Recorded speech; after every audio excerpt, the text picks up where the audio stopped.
Alrighty. First off, straight on. Okay. On the male, obviously, this is the testes right here. Okay? If I can move this. Hold on, sorry. Sorry, dude. There's the epididymis right there. But this right here is the testes. Okay? What's next? The dartos muscle you can't really see. It's just in a very thin layer of skin right in here. Very, very thin skin. But the cremaster is this. See the pink web that comes all the way down? Like a, looks like a Spider web. A spider web, or kind of like a net, a mesh net. That's the cremaster. That's the one that lifts and lowers the testes depending on the temperature. If the body temperature gets too hot, they lower it down. If it's too cold, brings it back up. All right. Epididymis, I've already showed you. It's number 6 on your model if you are looking at the numbers. Ductus deferens. Now, on this guy, ductus deferens actually comes up here, goes back around the bladder, and comes around to the posterior. This is the posterior portion of the bladder. There is the vas deferens. It's as much as you're going to get it on this guy. Okay, I'll show you in the book where it is here in a second. And then it goes into, here's the seminal vesicle here, and then it feeds into, open up.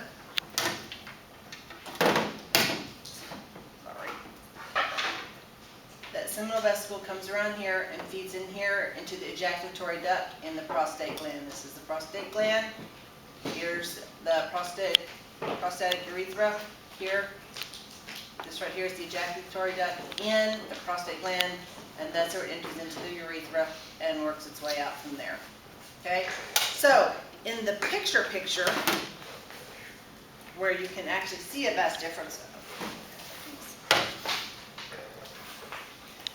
Here's the vas deferens, comes up, goes around, and comes in on the posterior side of the bladder, and that's where you see it come in here on the model, on the posterior side of the bladder. Okay, you see just a little bit of it, and then you see the seminal vesicle. Somehow I'm not putting them back together right. All right, the seminal gland. I just showed you that. I'll show you that again. It is this gland right here. Prostate, we just looked at that. I'll show you that again. Open that up. Prostate's right here.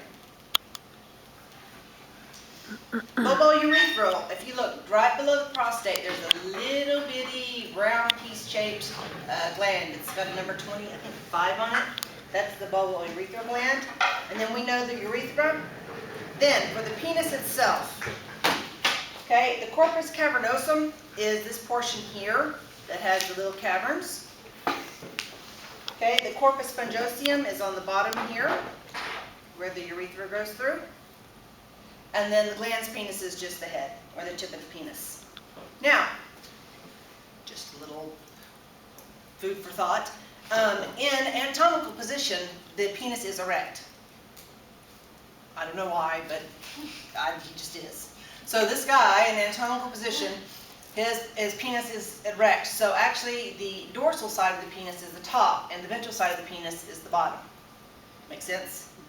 When it's not erect, it doesn't sound right. But when it's erect, it makes sense. This would be the front, would be the ventral, and this would be the dorsal. Okay?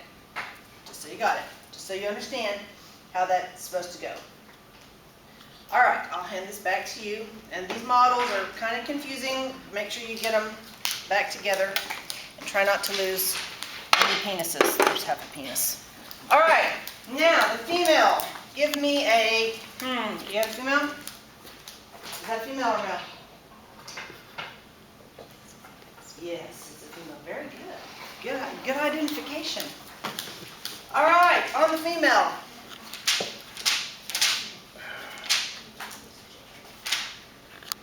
Okay, here's the female page, but I'm going to put this in front of you because this is what you're going to be IDing. When you look straight down, this is the uterus. If you look over to one side, there's that white little thing is the ovary. There's the fimbriae on top of the ovary, and here's the fallopian tube coming up to the uterus. Okay, so we know the ovaries. There are these white little things in here. That's an ovary. fallopian tube is right here. Fimbriae are these finger-like structures right here that surround the ovary. Okay, infundibulum is the first part, ampulla is the second part. Remember, that's the most likely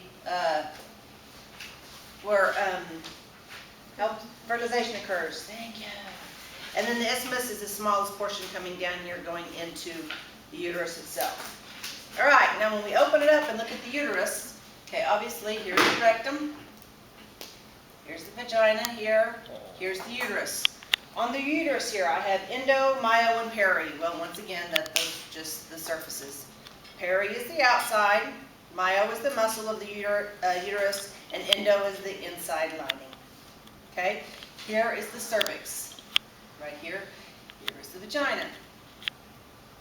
Okay, on the vagina, the labia majora are on the outside, and the labia minora are on the inside. Like I said, that's not necessarily size specific, just the majora are the outer lips, the minora are the inner lips. And then the clitoris is right here. It's at the very anterior of the vestibule. Here's the vestibule, and the clitoris slides right. You open this up here. I want to make sure everyone knows where that is. It's very important. Very important thing here. All right? So we've got the clitoris, we've got the labia minora and majora, and then the vagina itself. And this is the cervix. Do not forget uterus. And then know your ovaries and your different parts of your fallopian tube. You may have your girl back. Some of these, there's models that are like total half of the body, that they're kind of in suspension to show you how it sits in the body, how it's all suspended in the body as far as the ovary and the fallopian tube and all that goes. All this, you guys should have a pretty good idea. The models are fairly straight on with the pictures in the book. Okay, remember right here is the seminal gland right here. Here's the ampulla of the ductus deferens. So the ductus deferens comes around, comes through here, and then this seminal gland gives the majority, what do we say, 60% of the volume of the ejaculate here. It goes through the ejaculate duct, and then it goes on out the urethra. And there's that good old bulbourethra gland, making sure this is nice and non-acidic so that it doesn't kill sperm. All right? Does anyone have any questions? Okay, start IDing. And remember,